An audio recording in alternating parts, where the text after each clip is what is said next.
Hey everyone, today we're diving into something that's often overlooked by bands but could change your entire live sound experience: tower PA systems. More specifically, the DB Technology ES802 and ES503 PA speakers. You've probably seen countless reviews on these systems from DJs, but trust me, they're just as incredible for bands, especially if all your instruments are running through the PA.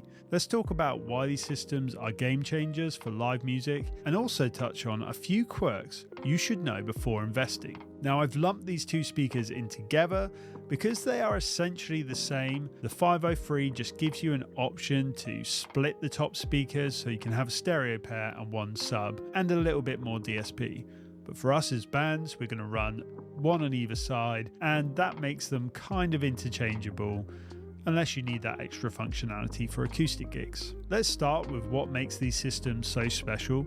First off, they're compact and lightweight. The 802 and the 503 are designed to be easy to transport, making setup and teardown a breeze. This is a breath of fresh air and just makes them so nice to move about. Despite the small size, these systems pack a serious punch. They're powerful enough to handle a full band setup for audiences of up to 150 people without breaking a sweat. One of the standout features is the sound quality. The split between the top speaker and the subwoofer, I say subwoofer, is incredibly well balanced. You get clear, articulate mids and highs from the top and a punchy low end from the subs.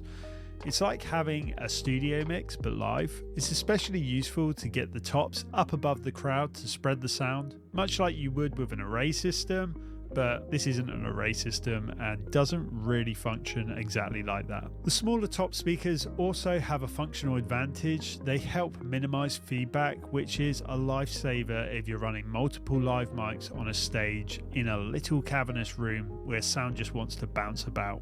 And the cases, they're solid and protect the gear really well.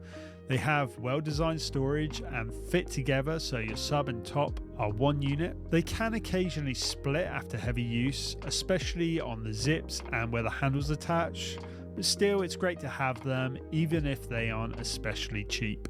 Of course, no system is perfect, so let's talk about a few things to watch out for.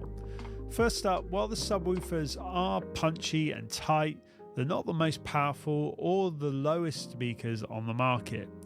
If you're playing larger venues or need earth-shaking bass, you might want to add a second sub. The subs on these systems cross over a lot higher, so if you need low end, these may not be for you. They kind of function somewhere in between a top and a sub. Then there's this little detail. The connection between the two tops is a small plastic flange. It's not the sturdiest design and can break if you're not careful.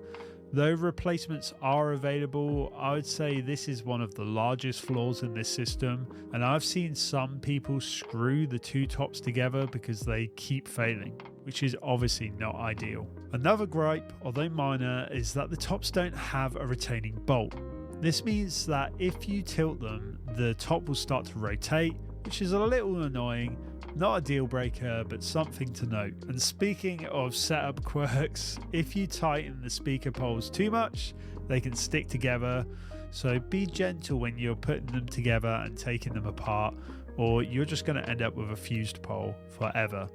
They're also a little bit of an odd size if you ever need to replace them. Finally, while the cables connecting the tops work fine, it would be cleaner if the connection ran internally through the pole, as some of the other competitors do. But honestly, that's more of a cosmetic preference than a functional issue, and having the speak-on cables make this kind of easy to replace should something break, so I wouldn't call it a complete disadvantage. Now the big choice, which one to get?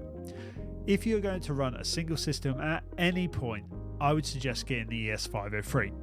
It also includes more I/O and some more advanced DSP with EQ and digital steering. However, if you're going to use a desk, you probably don't need that advanced DSP, and the 803 can save you some money and essentially functions exactly the same, other than that stereo splitting.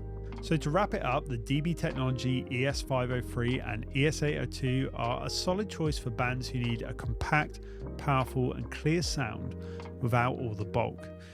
Sure, there's quite a few quirks, but nothing that would make me hesitate to recommend these. They give you the kind of sound quality that makes your band shine, and they're super easy to transport. If you're interested in these systems, check out the affiliate links below to get yours, and don't forget to like and subscribe for more gear reviews. Until next time, I'll catch you later.